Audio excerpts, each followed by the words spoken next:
Hi అండి, ఎలా ఉన్నారు? బాగున్నారా? ఈరోజు అయితే తోటకూర ఫ్రై చేశాను. ఏ విధంగా చేయాలో చూపిస్తాను. ముందుగా ఒక తోటకూర కట్టను తీసుకోవాలి.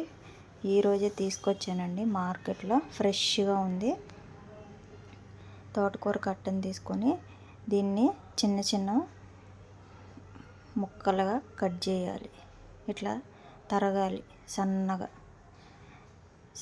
తరిగిన తర్వాత ఒక బౌల్లోకి నీళ్ళు తీసుకోవాలి. నీళ్ళు తీసుకొని దీన్ని శుభ్రంగా కడగాలి. తోటకూరను ఈ విధంగా శుభ్రంగా కడుక్కోవాలి. మట్టి ఉంటుంది, గడ్డి కూడా ఉంటుంది. చూసుకొని కట్ చేసుకొని శుభ్రంగా కడగాలి. తర్వాత 2 ఉల్లిపాయలు తీసుకోవాలి. 4 పచ్చిమిరపకాయలు తీసుకొని సన్నగా కట్ చేసుకోవాలి. కట్ చేసుకొని ముందుగా ఒక బాండీ పెట్టుకొని బాండీలో సరిపడా ఆయిల్ వేసుకోవాలి. చాలా టేస్ట్ బాగుంటుందండి. ఒక్కసారి ఈ విధంగా ట్రై చేయండి. ఇలా ట్రై చేసి బాగుందంటే ఒక కామెంట్ చేయండి. నూనె హీట్ అయిందండి. తర్వాత కాస్తంత జీలకర్ర, ఎండుమిరపకాయలు 4, కరివేపాకు, వెల్లుల్లి వేసుకోవాలి.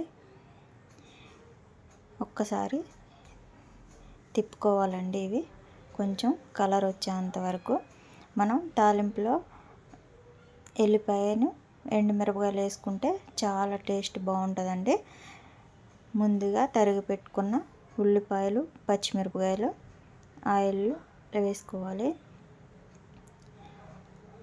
వేసుకున్నాక ఈ విధంగా 1-2 సార్లు అయితే తిప్పుకోవాలి. చూసారా?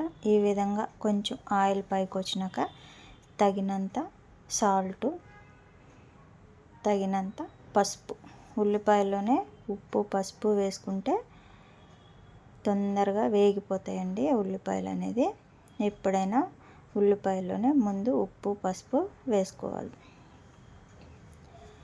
ఒక 2 నిమిషాలు మూత పెట్టుకొని చూసారా? ఈ విధంగా అయితే వేగినాయి ఉల్లిపాయలు. 1-2 సార్లు తిప్పేసుకొని ముందుగా కడిగి పెట్టుకున్న తోటకూరని వేసుకోవాలి.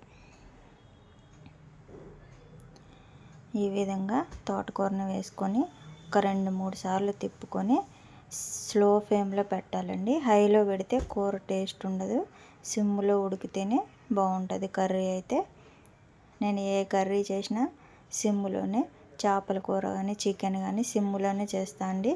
సిమ్లో చేస్తే ఏ విధంగా మనం కట్టెల పొయ్యి మీద చేసుకున్నట్టు ఉంటుంది. కర్రీ అయితే చాలా టేస్ట్ బాగుంటుంది. ఈ విధంగా 2 నిమిషాలు మూత పెట్టుకోవాలి. తర్వాత వాటర్ అన్నీ బయటకు వచ్చినాయి. చూసారా? ఈ వాటర్ అంతా ఇనిగిపోవాలి. వాటర్ అంతా ఇనిగిపోయినాక అప్పుడు మనం కారం వేసుకోవాలి. అప్పుడు దాకా కారం వేసుకోవద్దు. ఒక 2 నిమిషాలు మూత పెట్టుకోవాలి. చూసారా? వాటర్ అంతా పోయినాయి. వాటర్ అంతా పోయితేనే తోటకూర అనేది చాలా టేస్ట్ బాగుంటుంది. ఇప్పుడైతే 1 స్పూను కారం వేసుకోండి. పచ్చిమిరపకాయలు, ఎండుమిరపకాయలు కూడా వేసాం కాబట్టి నేను కొంచెం తక్కువ వేసాను. మీకు సరిపడా మీరు వేసుకోండి. ఈ విధంగా 1-2 సార్లు తిప్పేసుకొని మూత పెట్టుకోవాలి. టేస్ట్ అయితే చాలా చాలా బాగుందండి. ఒక్కసారి ఈ విధంగా ట్రై చేయండి. వాటర్ అంతా పోయినాక కారం వేసుకోవాలి. ముందుగా కారం వేసుకుంటే టేస్ట్ అయితే బాగోదండి. ఒక 2 నిమిషాలు అయితే మూత పెట్టుకోవాలి. అయిపోయిన తర్వాత లాస్ట్లో 2-3 తెల్లగడ్డలు తీసుకొని మెత్తగా దంచుకొని వేసుకోవాలండి. ఈ ఫ్లేవర్ అయితే చాలా బాగుంటుందండి. ఏ కూరలో అయినా సరే లాస్ట్ 2 నిమిషాల ముందు దింపుతాం అనగా చక్కగా మనం మెత్తగా వెల్లుల్లిపాయ దంచుకొని ఏ కూరలో అయినా సరే వేసుకుంటే చాలా చాలా టేస్ట్ సూపర్ ఉంటుందండి. ఒక్కసారి ట్రై చేయండి. తోటకూర ఫ్రై నచ్చితే కామెంట్ బాక్స్లో కామెంట్ చేయండి.